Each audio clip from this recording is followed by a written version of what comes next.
Meus amigos, meus irmãos, bom dia, boa tarde, boa noite. Quais são os planos de Deus para a nossa vida?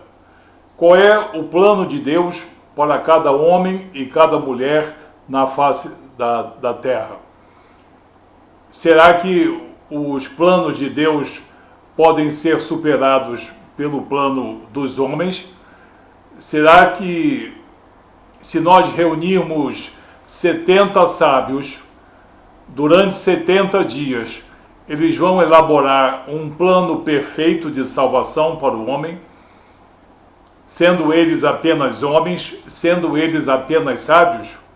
Será que o plano de salvação proposto por homens sábios pode ser maior ou pode ser melhor do que o plano de Deus? Não. O homem é sempre foi e sempre será extremamente limitado nas coisas espirituais. Ele é completamente dependente da influência, da atuação do Espírito de Deus, mediante a atuação de Jesus e do Espírito Santo. Deus tem um plano na vida de cada um de nós, sem fazer acepção de pessoas. Mas muitos de nós não compreendem esse plano, escarnecem desse plano e não aceitam esse plano, rejeitam sistematicamente. Homens envaidecidos, destituídos de fé e de boa consciência, que se acham sábios em si mesmos e acham que com a literatura tal e com a racionalidade e com o conhecimento do homem e com a sabedoria do homem poderão dispensar o amor de Deus e o seu desejo de nos resgatar. Vamos resumir o plano de Deus para a nossa vida. Vamos ver se nós podemos adicionar alguma coisa. Nós poderemos comentar cada item. Mas será que os planos de Deus são, digamos, incompletos? E nós precisamos, além de ser cristãos, termos que, no caso, adotar alguma doutrina ou filosofia para que o plano de Deus seja aperfeiçoado? Porque parece a muita gente que Deus se esqueceu de certos detalhes. Não, Deus é perfeito em seu plano de resgate. Quanto ao plano de Deus, em primeiro lugar, ele deseja salvar ou resgatar. Sim, salvar e resgatar o homem, salvar da sua natureza pecaminosa, do seu hábito de pecar, do seu desconhecimento de Deus, do seu desconhecimento da palavra, do seu desconhecimento dos princípios superiores estabelecidos por Deus em Cristo, na palavra e no Espírito Santo. Então, salvar. No livro de Atos dos Apóstolos, capítulo 4, versículo 12, existe uma passagem dita pelo apóstolo que é bastante clara. Em nenhum outro nome existe salvação, porque também debaixo do céu nenhum outro nome há dado entre os homens pelo qual devamos ser salvos. Ele está se referindo a Jesus. Não existe outro nome, além do nome de Jesus, na plenitude desse nome, pelo qual nós devamos ser salvos. Nem doutrina, nem filosofia, nem sacerdote, nem homem, nem mulher, nem sábio, nem sequer nenhum erudito. A salvação vem apenas pelo nome de Jesus. E quando eu falo nome, eu falo na plenitude do que Jesus é, sempre foi e sempre será. Salvador, resgatador, aquele que nos concede a vida eterna e a salvação. Em segundo lugar, no plano de Deus, conceder. Sim, conceder. Depois de ser salvo, ao homem é concedido poder, é concedido discernimento, é concedido autoridade. Tudo isso vindo do alto, vindo do Pai das luzes, aonde não existe sombra de variação. Vem através do Espírito Santo de Deus. Então, salvar e depois conceder. No Evangelho de João, capítulo 19, versículo 11, o próprio Jesus diz, quando é preso e é levado à presença de Pôncio Pilatos: respondeu Jesus: nenhum poder terias contra mim se de cima, se do alto, não te fosse concedido. Mas aquele que me entregou a ti, maior pecado tem. Aquele que me entregou a ti, maior pecado tem. Então, conceder. Então, já vemos que Deus está andando no caminho certo e nenhum homem tem mais nada a, digamos, adicionar, embora muitos pretensiosos achem que sim. Em terceiro lugar, aperfeiçoar. Sim, quem é salvo, resgatado, e aquele que, no caso, recebe poder para testemunhar, para vencer as heresias e as blasfêmias e ter forças para lutar contra o pecado e contra o príncipe desse mundo, ele tem que ser aperfeiçoado. Aperfeiçoado no sentido mais amplo da palavra aperfeiçoar. O apóstolo Pedro, em 1 Pedro, capítulo 5, versículo 10.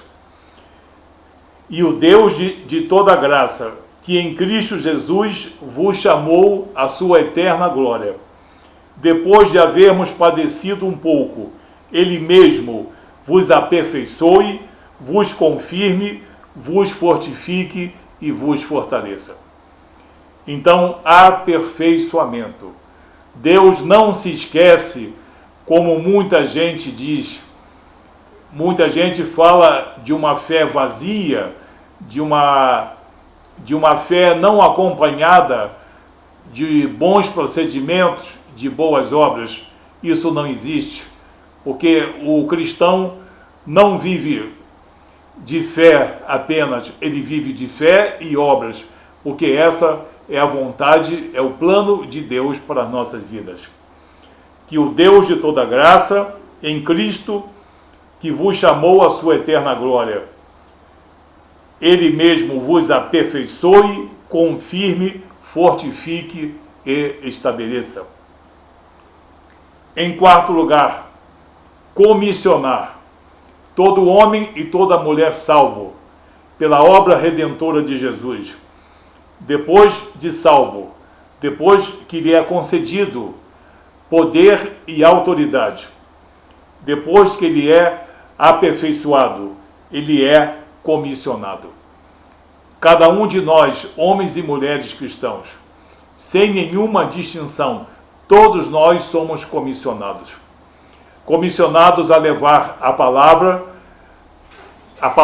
que salva, comissionados a testemunhar, comissionados a dar um demonstrativo aonde quer que seja, com toda a liberdade espiritual e com toda a autoridade espiritual, para falarmos daquele que nos resgatou das trevas para a sua maravilhosa luz.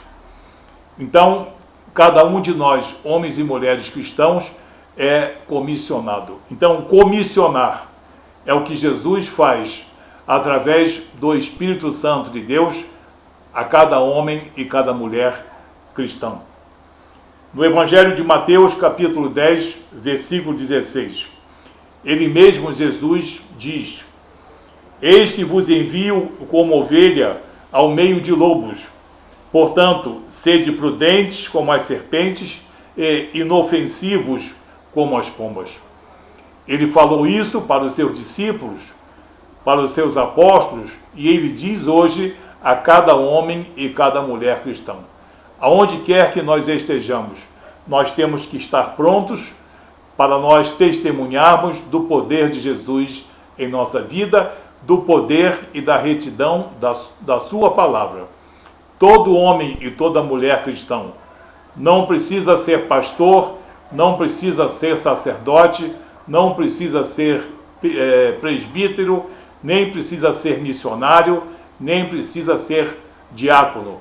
Todos nós somos potencialmente homens e mulheres comissionados pelo Espírito Santo e pela palavra para testemunharmos perante o mundo do poder resgatador de Deus em Cristo Jesus. E em quinto lugar, eternizar.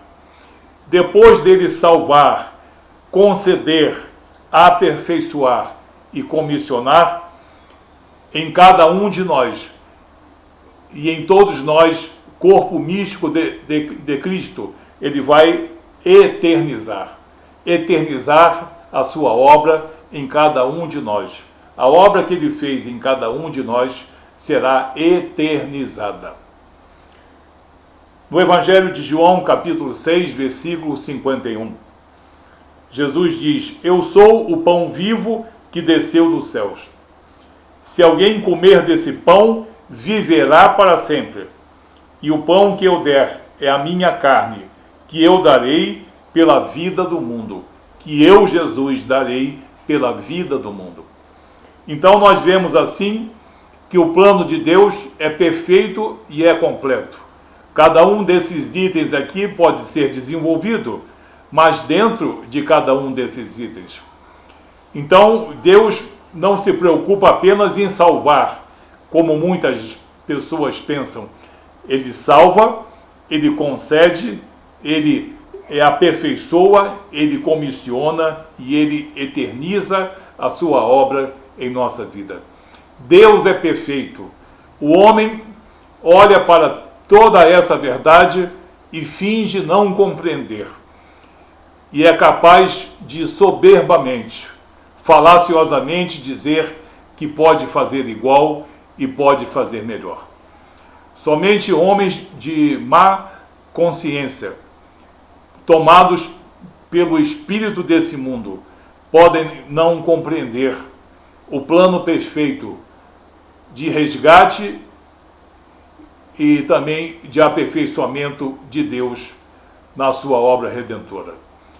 Que você pense nisso, porque em Jesus nós temos